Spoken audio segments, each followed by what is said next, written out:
ಮತ್ತು ಯಕ್ಷಗಾನದ ಪರಿಕಲ್ಪನೆಯೇ ಬೇರೆ.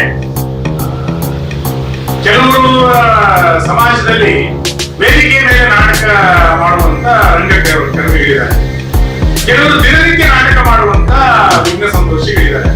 ಹಾಗಾಗಿ ನಾವು ಗೌರವ ಕೊಡಬೇಕಾಗಿರುವಂತದ್ದು ವೇದಿಕೆ ಮೇಲೆ ನಾಟಕ ಮಾಡುವಂತ ರಂಗಕರ್ಮಿಗಳಿಗೆ ಗೌರವ ಕೊಡೋದು, ದಿನನಿತ್ಯ ನಾಟಕ ಮಾಡಿಕೊಟ್ಟಿರುವಂತವರಿಗೆ ಗೌರವ ಕೊಡುವಂತ ಪ್ರಶ್ನೆ ಇಲ್ಲ.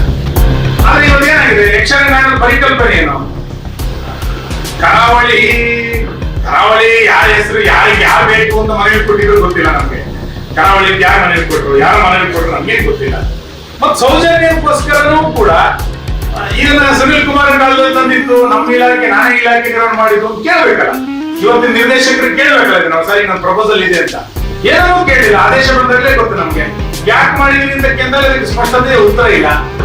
ಅಂದ್ರೆ ಯಕ್ಷಗಾನ ಬಿಟ್ಟು ರಂಗಾಯಣ ಇರಕ್ಕೆ ಸಾಧ್ಯ ಇದೆಯಾ? ಸಾಧ್ಯ ಇರಲಿಕ್ಕೆ ಸಾಧ್ಯ ಇಲ್ಲ.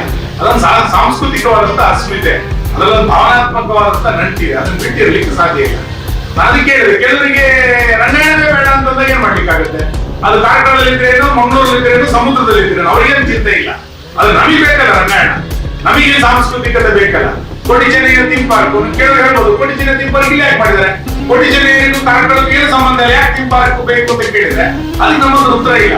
ಪರಶುರಾಮ ಥೀಮ್ ಪಾರ್ಕ್ ಇಲ್ಲಿ ಯಾಕೆ ಬೇಕು ಅಂತ ಕೇಳಿದ್ರೆ ಉತ್ತರ ಇಲ್ಲ. ಯಾವುದು ಹೊಸತನಗಳನ್ನು ಯೋಚನೆ ಮಾಡ್ಲಿಕ್ಕೆ ಶಕ್ತಿ ಇದೆ ಅವನ್ನೆಲ್ಲವನ್ನೂ ನೀವು ಮಾಡ್ಲಿಕ್ಕೆ ಸಾಧ್ಯ ಇದೆ. ಹೊಸತನ ಮಾಡ್ಲಿಕ್ಕೆ ಸಾಧ್ಯ ಇಲ್ಲವೇ ಇರೋರು RTI ಮುಖಾಂತರ ಅರ್ಜಿಗಳನ್ನ ಹಾಕ್ಬೋದಷ್ಟೇ. ಹಾಗಾಗಿ ನನಗೆ RTI ಅರ್ಜಿಗಳ ಮೇಲೆ ನಂಬಿಕೆ ಇಲ್ಲ, ನನಗೆ ಹೊಸ ಯೋಜನೆಗಳ ಮೇಲೆ ನಂಬಿಕೆ ಇದೆ. ಕರಾವಳಿ ನಾಡಿ ಸುದ್ದಿ ಸಂತೆಯಲ್ಲಿ ಸತ್ಯದ ಜ್ಯೋತಿ.